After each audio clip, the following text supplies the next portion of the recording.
welcome to the Cozy Little Library today with your Clean Reads Book Buddy. Today I'm excited to talk about the best Christian fiction, clean fiction, middle grade that I've read so far this year, those that were not the favorites. So, not the best. And those that I'm excited to read going forward. Wow, she's so excited. With the mid-year freakout tag. I'm a little bit behind, but let's do it anyway.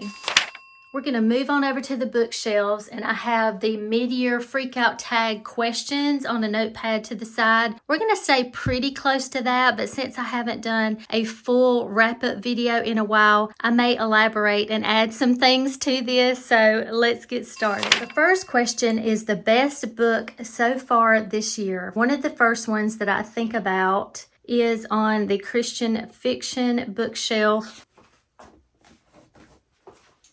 And that is The Lacemaker by Laura Frantz, a young woman who is a British officer's daughter. She's kind of the belle of the ball, if you will, during that time period there at the capital of the colonies in Williamsburg. And at this time is when everything starts to change. Tensions are rising, and she has to make a choice of how she's going to deal with some less than desirable situation. And she really doesn't know that much about the difference between the Loyalists and the Patriots until she has to pay attention and has to make a choice. And it's very unexpected, a very unique perspective. And the man that helps her is French. And so there's a kind of a whole deep dive into that and his experience. It is a little bit romantic near the end, but it's done well. Nothing inappropriate whatsoever, but it is very sweet, very historic and engaging. And I really enjoyed it.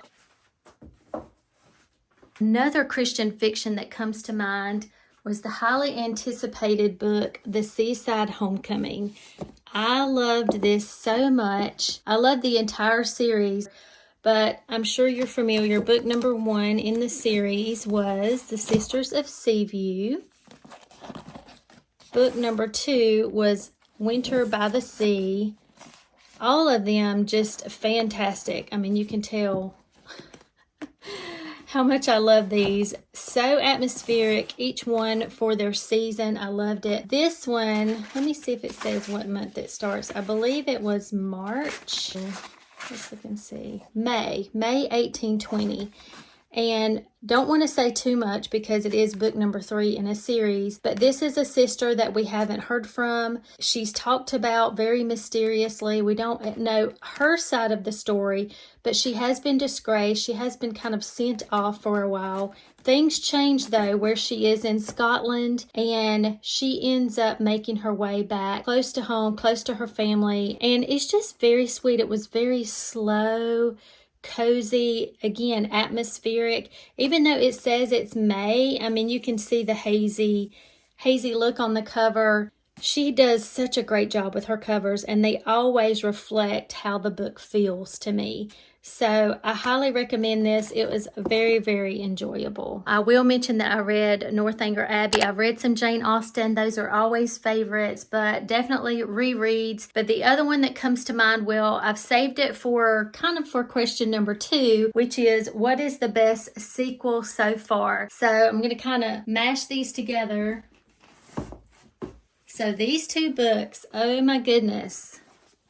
Spark of the Revolution and Secrets of the Revolution. So technically, to answer question number 1, the best book I read so far, this is definitely at the tippy top of the list for the year.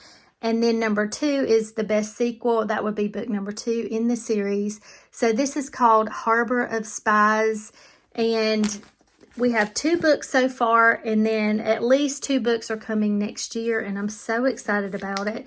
I'm kind of sad to have to wait that long, but these books are unbelievably great.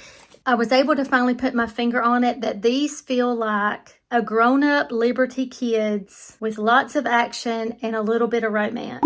So, so good. In the first book, well, it'll be the only one that I talk about because I don't want to say anything about book number 2. But it says, a spark ignites a flame that could burn down everything they hold dear. Contrary to her name, Patience Abbott has long felt unsettled and anxious to leave behind her painful memories in England for a fresh start in America. But her new life isn't quite what she expected, and the tension grows in her new home of Boston. And so does the distance between her and her father. Then she meets a blacksmith, and he is very much in the midst. So it's just told so well. You literally, it's like the writing is so incredible that it's simple enough. It's a little bit comparing it to Laura Frantz, because I had just read that colonial era book. It just feels a little, the writing is a little simpler, and while the history is there, it doesn't feel as heavy. But you're right in the midst of Boston as the tension is growing. The Boston Tea Party is days away, and so you're right there with one of the people who live in the town that you get to see his thinking and his friends and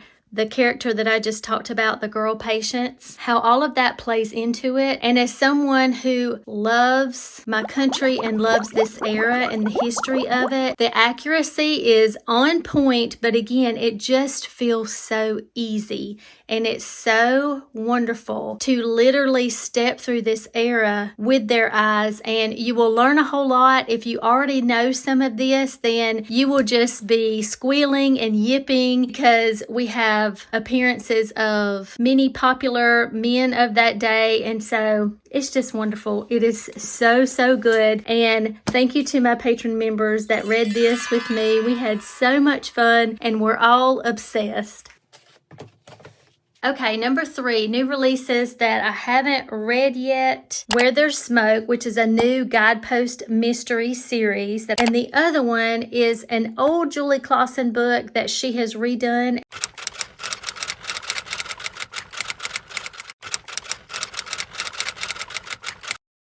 Number 4 is the most anticipated releases in the second part of the year.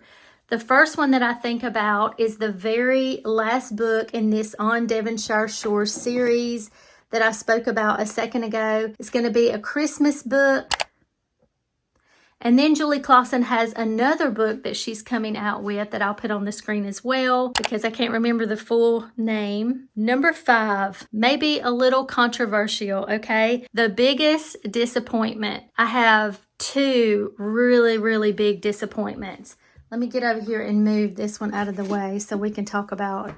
Y'all know how much I love Julie Klassen, and case in point, I'm starting to get the bookshelf here. I've got, let's see, these are all Christie Ann Hunter books that I've been collecting. And so I have these Klassens, and I have another one somewhere else that I'm currently reading. But I purchased The Painter's Daughter, and I disliked it so much that I don't even still have it here in the library. Just hear me out. One character, which was a man, the way he was pursuing this particular woman, and she was already spoken for, number 1, but the way he was flirting with her and the stuff he was saying and doing, they were up in the attic by themselves, which number 1 was inappropriate for the time. Well, this is most inappropriate.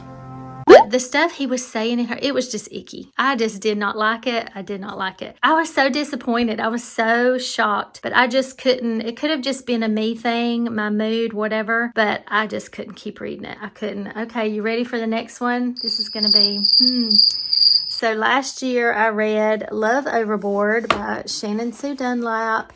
Absolutely loved it. All the stars, all the stars. Then I read Hearts Aweigh, and I am definitely in the minority here because I looked and there are so many 5 stars. Everyone's gushing about it, and you can see how well we started. Look at all these tabs. Look at all these tabs. The pink is humor. The girls are back. The 4 septuagenarians, I don't know how you say that word, for 70-year-old matchmakers. They are so funny, and the stuff that they're saying is hilarious. However, I just did not like the 2 main characters, especially the man.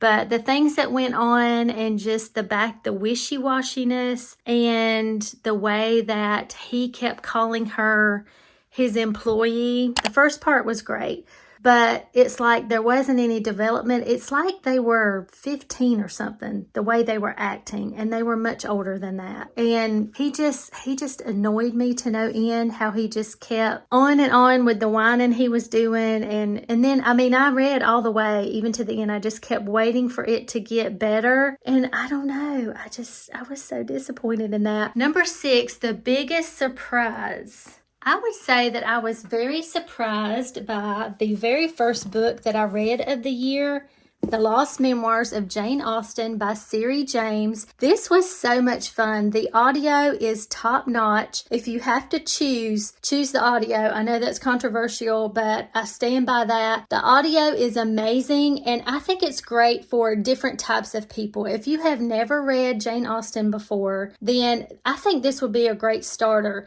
Now, you'll have to read what's going on with this. This is supposedly some lost memoirs of Jane's, but you'll get to see Jane and her world. But if you have read Jane Austen, it's very fun because a lot of things will stand out to you because, of course, she's talking about publishing her first novels and all of that. And just the things that happen to her. For instance, she goes to Lyme and she's going up some very precarious steps. Yeah, let me know in the comments. Just say Jane Austen and say the name of the book that I'm talking about. So that was so fun. I also was very surprised how much I enjoyed Hamlet by Shakespeare. So I had decided that I was going to read more Shakespeare this year. Let me show you my chart very fast. I have this plan for this year of all the different classics that I missed or I wanted to reread. I don't have my Victorians filled out yet, but I'm going through checking them off. And so with Shakespeare, I wanted to read The Tempest and Hamlet. And Hamlet was so much fun. Of course, most all of the endings of Shakespeare are kind of like, eek. But Hamlet was still so much fun, and I can't believe how much I enjoyed it. Number 8 is supposed to be the male crush, but we're just going to say favorite male characters has to be Josiah in Spark of the Revolution by Megan Soja. He had so much character and integrity and the way he went about things. It was a wonderful perspective to follow right in the middle of the Boston Tea Party and the things that came after that. These Megan Soja books are Christian fiction, so there's also wonderful faith. I love these books so much. Please read these. And when it first gets started, it may seem like real simplistic. Just hang in there. Hang in there, and I think you'll fall in love with these characters as well.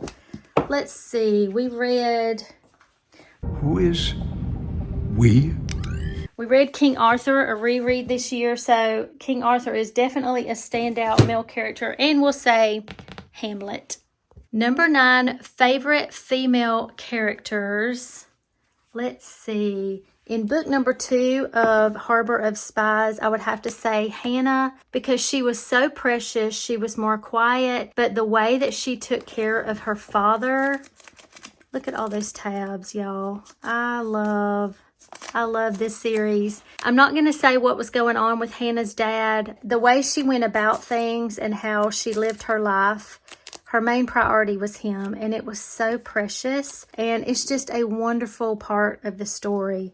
Loved Hannah so much. Number 10, book that made me cry or was the saddest book. I first think about American Girl Josephina. When we start the series in book number 1, she has lost her mom not too long ago. And then throughout the series, you see how her grief, how it changes, and how everyone else in the family reacts to this grief and dealing with this as well. It was precious. It was realistic. I know this was a little girl, but it was done so well. But some of the thoughts that she had were so realistic that they made me cry. It was so sweet, so well done. The other one that I'm thinking about is a Christian historical fiction by Sarah E. Ladd, one of my favorites. I have not read a book by her yet that I did not like. Of course, some more than others, but The Heiress of Winterwood, this is book number 1 in the Whispers on the Moor series. And this book was so good. It's about a woman, and this is on the back, so no spoilers. She has a friend that she's gotten really close to, and that friend is passing away as she is giving birth, and our main character promises that she's going to look out for this child, and the husband of the woman that's passing and the daddy of the child, he is a naval captain and he's away. So when he gets back, you know, she has to tell him that, but also she is very wealthy, but she says, hey, for these reasons, I need to get married, and because you're a naval captain and you're always gone, you need someone to take care of the baby. By the time he gets there, she's been taking care of the baby for 6 months. She's gotten very attached to it, but still, she does not want to, you know, give this baby up or anything because she made the promise and she's fallen in love. And it's just, so it deals a lot with grief, but there's a villain, there's some ridiculous family members. It's so good, but the faith and the grief aspect was done very well, and there were parts that definitely made me cry. Number 11, a book that made me happy, smile, laugh. Definitely smiled the whole time with The Lost Memoirs of Jane Austen by Syrie James. Also, because if you know, you know how obsessed I am with colonial America. So both of these books, I'm just smiling and giddy for sure. Julie Klassen's books, the one that I mentioned already, just has such an atmospheric feel that I always feel so cozy and like I'm at home in these books. Love it. Those make me very, very happy. And I recently read this book, book number 2 in the Hearts of Arizona series by Sally Britton. It's called Copper for the Countess. This is book 2 out of 3. And every single book that I read of Sally Britton, some I get the audiobook as well because they are so well done. And if you do the 2 in tandem, especially, you're listening. She's got Clairvoir Castle series. There's a prequel plus books 1 through 6. But I do keep these audios on repeat if I need to escape into this world. I need some happy moments. There's something about her writing where you're sucked into the world. And especially with those audiobooks too, they just have such a pleasant, happy quality to them that you just can't help get lost there and get happy, and they're just so much fun. I love her books. Number 12, favorite books to film adaptation I saw this year. I'm a terrible one to ask this of because the book's always better and I don't watch that many. I have the Emma adaptation, BBC version on repeat. I bought it a long time ago. And so there are 4 sections. If you haven't seen it, please watch it and watch all 4. But the first one and the last one, so number 1 and number 4, I'll watch every few months or so. I'll turn it on and watch that. I just love it so much. Do Liberty Kids count? Because Liberty Kids is technically several books, history books. I found the Liberty Kids YouTube channel and it has the playlist where you can just let it go and it'll go from one to the next. I love Liberty Kids, but that's about it. Number 13, favorite video this year. I would have to say, because I'm so passionate about positive patriotism, it was a lot of work and kind of building up to it, but I guess I would have to say the Positive Patriotism July 4th special that I did. I just have a lot of passion and memories and sentimental value to those books and that whole topic in general. And so I guess I will choose that one.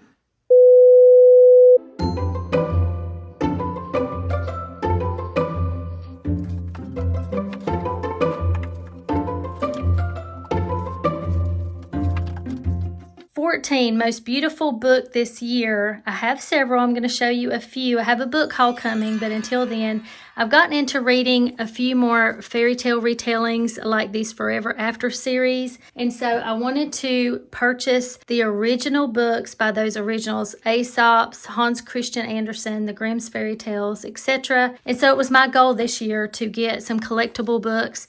So this is the Aesop's Illustrated Fables. And I'll show them a little bit better when I do the book haul. Then we've got Hans Christian. Look at this book. I love this. So I will link these along with more helpful information. Anything I can link, I will put that in the description. So be sure to check that out. Here is Grimm's, the Brothers Grimm book. Again, I'll show more of these later. And then lastly, we have Andrew Lang's The Blue Fairy book. So these are the ones that I have so far. And I love them. As far as paperbacks, there are some paperbacks that are lovely. Are y'all tired of seeing this book yet? I mean, just look at it, okay? So we have The Beautiful Woman. I love, the first book is shiny. I don't love it as much, but this one is more of a matte. And you see the series name there, Harbor of Spies. And then look at the scene here. And then you've got it on the spine. You see the soldiers. And then you've got the beautiful sky, and then you have this. I just love it. I love this so much. And the other one that I think is just absolutely beautiful is Christina Bear's Castle of the Winds, book number 3 especially. Just the red dragon, her red hair, her dress. And again, the beautiful spine. Nothing on the back. Yeah, I think those are beautiful. 15, what books do I need to read the second half of the year? So some of the books I have on the shelf there in other places, but I want to finish my chart here as much as I can. I have finished the Ancient and Old English list. I have finished Medieval. And for the Renaissance, I still need to finish the Fairy Queen, Pilgrim's Progress, and Robinson Crusoe before I can move on to all of those books in the Enlightenment, and the ones that I haven't listed on this actual piece of paper. I have a list going there. But on my physical TBR shelf, I'll just quickly show I've got some that I'm saving for fall. The summer ones that I am trying to finish right away. I'm not sure if you can see them. And these are some that I have with my little rope there for winter. But then I've got my Pilgrim's Progress waiting on me here. I've got one more book to read in this actual omnibus with Morgan. We've got one more book in there, book number 5. And then I recently got this about Abigail and John that I'm very, very excited to read. Not sure when that will start, but those are my main priority, and I'm sure there'll be lots more. If you are still here at this point, I would love to know it. Give me a blue heart emoji. Love y'all for staying here this long. I'm not going to tag anyone because I'm probably the last one to do this video. As always, I'll have all the helpful links, books, all the things in the description. And until next time.